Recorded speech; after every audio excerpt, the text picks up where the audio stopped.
لو أنزلنا هذا القرآن على جبل لرأيته خاشعا متصدعا من خشية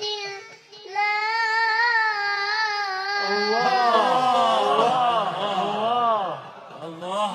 نعم. قیافه رو ببین، چشام چشکام بکن. وتلك